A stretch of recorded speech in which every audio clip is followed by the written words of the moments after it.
اگلے 24 سے 72 گھنٹے اہم ہیں۔ آج شہر اقتدار میں بڑی ہل چل رہی ہے، چاہے وہ سپریم کورٹ آف پاکستان ہو، چاہے وہ ہائی کورٹ ہو، چاہے وہ الیکشن کمیشن آف پاکستان ہو، اور اگلے 24 سے 72 گھنٹے بھی الیکشن کے حوالے سے 8 فروری کے الیکشن کے حوالے سے بہت اہم ہیں۔ دیکھیں، عدالت کے حوالے سے 2 اور پروسیڈنگز کے بارے میں آپ کو بتاؤں گا کچھ اہم ٹاپکس پہ بات کر کے، جو اس کو پروسیڈنگ کو سننا چاہے وہ ضرور سن سکتا ہے کہ ان میں کیا ہوا۔ دیکھیں، ایک تو آج جو آئی بی ہے، جو خفیہ ہماری ایجنسی ہے،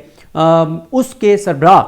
آج وہ اور جو سیکرٹری الیکشن کمیشن ہے وہ دونوں آج گئے الیکشن کمیشن آف پاکستان میں، وہاں پہ ان کی ایک میٹنگ ہوئی، پھر وہ وہاں سے واپس چلے گئے۔ اس کے بعد سیکرٹری داخلہ اکیلے، پہلے سیکرٹری داخلہ اور ڈی جی آئی بھی اکٹھے آئے تھے، پھر سیکرٹری داخلہ اکیلے آئے الیکشن کمیشن آف پاکستان میں اور چلے گئے۔ پھر الیکشن کمیشن کے حکام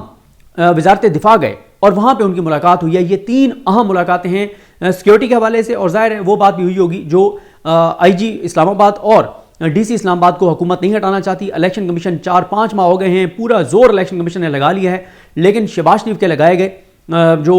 ڈی سی ہے اور جو آئی جی ہے اس کو الیکشن کمیشن چینج نہیں کروا سکا، اور اگر کروانا چاہیں تو ان کے پاس پاورز ہیں، لیکن وہ کروانا ہی نہیں چاہتے، اور گھونگلوں سے مٹی جھاڑی جا رہی ہے، ڈرامے بازی کی جا رہی ہے، اداکاری کی جا رہی ہے، فنکاری کی جا رہی ہے، اور یہ دکھایا جا رہا ہے کہ ہم دیکھیں ہم نے آرڈر کر دیا، یہ سب جھوٹ ہے، فریب ہے، دھوکہ ہے، فراڈ ہے، اس میں کچھ بھی نہیں ہے۔ الیکشن کمیشن 1 منٹ کے اندر ان کا تبادلہ کرا سکتا ہے، لیکن الیکشن کمیشن صرف ڈرامے کرنے میں مصروف ہے، عمران خان پر فرد جرم عائد کرنے میں مصروف ہے، پی ٹی آئی سے بلد چھیننے میں مصروف ہے، اور ان کی کوئی ہمیں چیز نظر نہیں آتی۔ اب ذرائع سے یہ خبر ضرور آئی ہے کہ وزارت دفاع نے جو ہے وہ یقین دہانی کرا دی الیکشن کمیشن کو کہ جناب آپ کو فورس جو ہے وہ الیکشن کے لیے مل جائے گی، لیکن میرا سوال وہی ہے، آج بھی 2-3 واقعات ہوئے۔ ایک تو بہت ہی اندوناک واقعہ ہوا شمالی وزیرستان میں، جو 6 نائی تھے ان کو جو ہے وہ میں تو شہید کہوں گا، شہید ہوئے وہ، ان کو بے دردی سے مارا جو دہشت گرد ہیں، ٹی ٹی پی ہیں انہوں نے، اور پھر انہوں نے جو ایک اعلامیہ سامنے آیا ہے اس میں تو یہ تھا کہ انہوں نے ایکسیپٹ کیا ہے کہ یہ غیر شرعی کام کر رہے تھے، اور اس لیے ان کو ہم نے جو ہے وہ ان کو ہم نے مارا ہے۔ تو یہ بڑی تکلیف دہ ایک واقعہ ہوا۔ اس کے علاوہ ملک بھر میں 2-3 واقعات ہوئے، اور جو 2023 ہے اس میں دہشت گردی کا واقعات میں 68% اضافہ ہوا۔ تو ایک ایسے حالات میں جب دہشت گردی میں اتنا اضافہ ہوا اور ہماری فوج جو ہے وہ دہشت گردوں کے خلاف جو ہے وہ لڑنے میں مصروف ہے، تو اس میں 2,70,000 فوجی جوان کیسے مل سکتے ہیں الیکشن کمیشن کو؟ ذرا سے خبر آئی کہ سیکورٹی مکمل دی جائے گی، لیکن یہ ایک بڑا سوال ہے کہ ملتی ہے نہیں ملتی، کتنی ملتی ہے نہیں ملتی، کیا صرف کیو آر ایف ملے گی، کوئک رسپانس فورس ملے گی؟ اور اگر کوئک رسپانس فورس کی حد تک فوج ملے گی تو کیا الیکشن کمیشن اس میں کمفرٹیبل ہے کہ ٹھیک ہے ہم الیکشن کروا لیں گے؟ یہ کیا ہوگا؟ تو یہ ایک تو بڑا امپورٹنٹ ہے۔ دوسرا جو معاملہ ہے وہ یہ ہے کہ جو 3 تاریخ کل آخری ہے ٹریبیونلز میں چیلنج کرنے کی 90% جو پی ٹی آئی کے لوگوں کے کاغذات نامزدگی مسترد ہوئے ہیں، ان کا یہ معاملہ جو ہے، یعنی آپ دیکھیں نا کہ چلے اس پہ کنٹمپٹ والے پہ آگے بات کرتے ہیں، تو 90% لوگوں کے کاغذات نامزدگی جو مسترد ہوئے ہیں وہ آپ ٹریبیونلز کے پاس دائر کرنے کی، اپیل دائر کرنے کی کل آخری تاریخ ہے، اور جب ٹریبیونل میں ہوگا، ہائی کورٹ اور پھر سپریم کورٹ میں معاملات آئیں گے، تو یہ بھی ایک بڑا امپورٹنٹ ہے کہ کس کس کے کاغذات ایکسیپٹ ہوتے ہیں اور کس کس کے کاغذات پر جو اعتراض ہے آر او کا وہ برقرار رہتا ہے، اور اس کے بعد پھر وہ ہائی کورٹ اور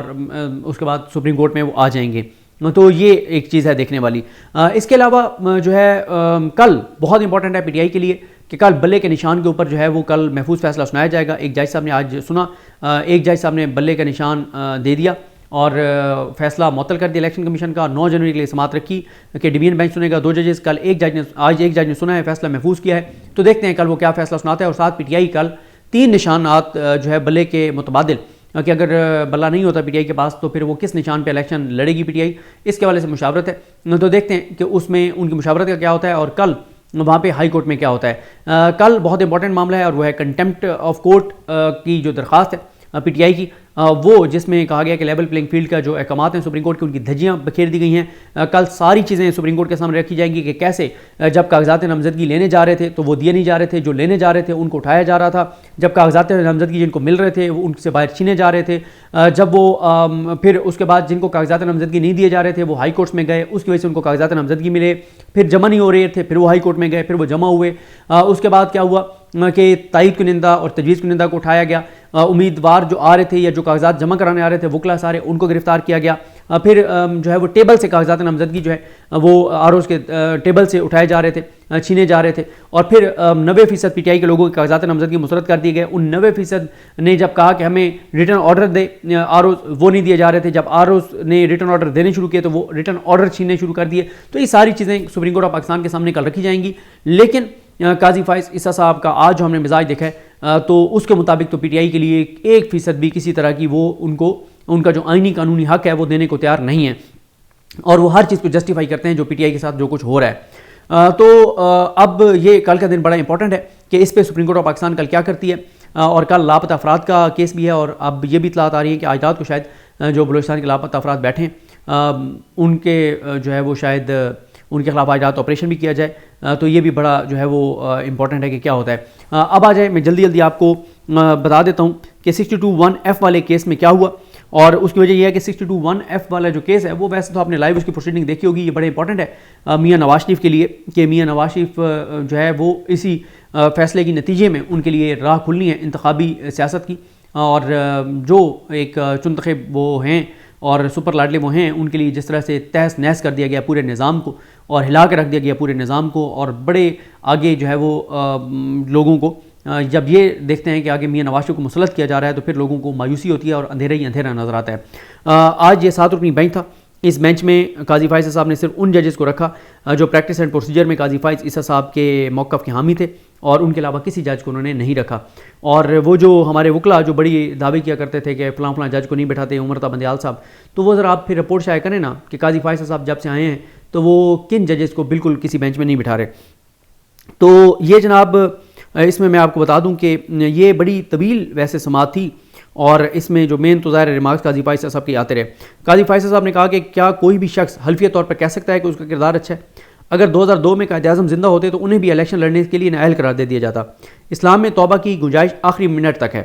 کسی کو تاحیات نااہل کر دیا جائے ہو سکتا ہے بعد میں وہ حافظ بن گیا ہو، عالم بن گیا ہو۔ کیا ایسی پاور ججز کے پاس ہونی چاہیے؟ ہمیں ہر وقت اراکین پارلیمنٹ پر تنقید نہیں کرنی چاہیے، وہ مشکل حالات میں کام کرتے ہیں۔ جی بالکل، یہ چور ڈاکو اور لٹیرے مین تو ظاہر ہے وہ کیونکہ تنقید زیادہ نون لیگ پہ ہوتی ہے اور ان کے اوپر کرپشن کیسز لوٹ مار یہ ساری چیزیں، تو قاضی صاحب کہتے ہیں کہ اراکین پارلیمنٹ پہ ہمیں تنقید جو ہے وہ نہیں کرنی چاہیے، وہ بڑے مشکل حالات میں کام کرتے ہیں۔ جی بالکل مشکل حالات میں کرپشن اور لوٹ مار کرتے ہیں۔ اچھے ہیں، بہت سے ہمارے اچھے بھی ہیں اراکین اسمبلی ہیں، لیکن کیونکہ یہاں پہ زیادہ بات نون لیگ کے تناظر میں ہو رہی ہے تو نون لیگ کی آپ کو پتہ ہی ہے صورتحال کیا ہے۔ قاضی صاحب کہتے ہیں کہ کیا یہ عجیب بات نہیں کہ جس شخص نے آئین کی خلاف ورزی کی، حلف کی خلاف ورزی کی، اس نے ایسی دفعات آئین میں شامل کی، کیونکہ یہ انہوں نے ضیاء الحق صاحب نے شامل کی تھی آرٹیکل 62-63۔ جس فوجی عامر نے 1985 میں آئین کو روندا اسی نے آرٹیکل 62 اور 63 کو آئین میں شامل کیا۔ ہم کیس میں مخالف نقطہ نظر سننا چاہتے ہیں۔ پرویز مشرف نے 2002 کے انتخابات میں گریجویشن کی شرط رکھی۔ جسٹس منصور علی شاہ نے کہا کہ یہ سوال بھی ہوگا کہ کیا جو ہے وہ جو قانون سازی ہے وہ آئین پر حاوی ہو سکتی ہے، کیونکہ ظاہر آئین میں نہیں لکھا ہوا کہ نااہلی کتنی ہوگی، تو کیا سپریم کورٹ یہ کہہ سکتی ہے کہ قانون میں کیونکہ 5 سال لکھ دی گئی تو اب قانون 5 سال ہوگی؟ کیا سمیع اللہ بلوچ کیس کے فیصلے کو کالعدم قرار دینے کے لیے آئین میں ترمیم نہیں ہونی چاہیے تھی؟ یہ منصور علی شاہ صاحب کا اہم سوال ہے۔ بالکل آئین میں ترمیم ہونی چاہیے تھی، قانون سازی کے ذریعے نہیں ہو سکتا تھا۔ کیسے ایک عدالت یہ ڈیکلیریشن دے سکتی ہے کہ کوئی شخص سمجھدار اور عقل مند ہے کہ نہیں؟ اور پھر اس کے بعد وہ کہتا ہے کہ 62(1)(f) کے تحت ڈیکلیریشن کا مطلب کیا ہے؟ کیا سول کورٹ منفی ڈیکلیریشن دے سکتی ہے؟ جسٹس جمال خان مدخل نے ریمارکس دیے کہ اچھے کردار کا تعین کون کرے گا، کہ یہ جو ہے کہ جو رکن اسمبلی بننے جا رہا تو اس کا کردار اچھا ہونا چاہیے، تو کہہ رہے ہیں یہ تعین جو ہے وہ کون کرے گا کہ اس کا کردار اچھا ہے۔ جسٹس محمد علی مظہر کا کہنا تھا کہ کیا شواہد ریکارڈ کیے بغیر ڈیکلیریشن جاری کیا جا سکتا ہے؟ صوبوں اور وفاق کے درمیان جھگڑوں کے حوالے سے سپریم کورٹ جو کوئی بھی چیز ڈکلیئر کرتی ہے کہ ان کے تنازع میں وہ تو اس جوریڈکشن میں تو سپریم کورٹ کوئی ججمنٹ دے سکتی ہے، لیکن یہاں پہ کیسے سپریم کورٹ ڈائریکٹ ڈیکلیریشن دے سکتی ہے؟ اس کے علاوہ کسی اور معاملے میں نہیں دیا جا سکتا ڈیکلیریشن اس طرح سے۔ اٹارنی جنرل صاحب نے، تمام صوبوں کے ایڈوکیٹ جنرل نے، ایڈوکیٹ جنرل اسلام آباد نے، سپریم کورٹ بار ایسوسی ایشن کے صدر نے، ان سب نے آرٹیکل 62(1)(f) کے تحت نااہلی کی مدت 5 سال کرنے کے حوالے سے پارلیمنٹ کی جانب سے کی گئی قانون سازی جو کہ الیکشن ایکٹ 2017 میں ترمیم کر کے ایک شکایت کی گئی اس کی حمایت کی ہے۔ اور یہ بھی میں آپ کو بتا دوں کہ 7 ججز سے قاضی فائز عیسیٰ صاحب اس بینچ میں، ان کے ساتھ منصور علی شاہ صاحب، یحییٰ افریدی صاحب، امیر الدین خان صاحب، جمال خان مدخل صاحب، محمد علی مظہر صاحب اور جسٹس مسرت ہلالی صاحبہ۔ اس کے علاوہ جو عدالت کے اندر اور جو ہوئی چیزیں اس میں عدالت میں جو منصور عثمان امان ہیں انہوں نے بھی کہا کہ وہ سپورٹ کر رہے ہیں کہ قانون سازی جو ہو گئی ہے اس کو سپورٹ کر رہے ہیں کہ 5 سال کے لیے نااہلی ہونی چاہیے، تاحیات نہیں ہونی چاہیے۔ اٹارنی جنرل نے کہا کہ تاحیات نااہلی کے فیصلے پر نظرثانی ہونی چاہیے۔ انہوں نے آرٹیکل 62(1)(f) کے تحت تاحیات نااہلی کی تشریح کے فیصلے کے دوبارہ جائزے کی استدعا کی۔ چیف جسٹس نے استفسار کیا کہ اٹارنی جنرل صاحب آپ کا موقف کیا ہے؟ کیا الیکشن ایکٹ چلنا چاہیے یا سپریم کورٹ کا فیصلہ؟ کیونکہ سپریم کورٹ کا فیصلہ کہتا ہے کہ نااہلی تاحیات ہوگی اور الیکشن ایکٹ کہتا ہے کہ 5 سال ہوگی، مطلب آپ سپریم کورٹ کے فیصلے کو قانون سازی سے کیسے بدل سکتے ہیں؟ نہیں بدلا جا سکتا۔ قاضی صاحب نہیں کہہ رہی، میں آپ کو سامنے رکھ رہا ہوں۔ اور اس میں تو آئین میں ترمیم چاہیے تھی، لیکن انہوں نے قانون سازی کر دی. لیکن نون لیگ کی قانون سازی قاضی فیصل صاحب کو بہت اس کو وہ قدر کی نگاہ سے دیکھتے ہیں. اس سے پہلے پریکٹس اینڈ پروسیجر کو بھی انہوں نے بہت قدر کی نگاہ سے دیکھا، اور انہوں نے کہا جی ہم تو وہ جو پارلیمنٹ نون لیگ کی پارلیمنٹ اس نے جو قانون سازی کی ہے اسی کے ساتھ میں تو چلوں گا.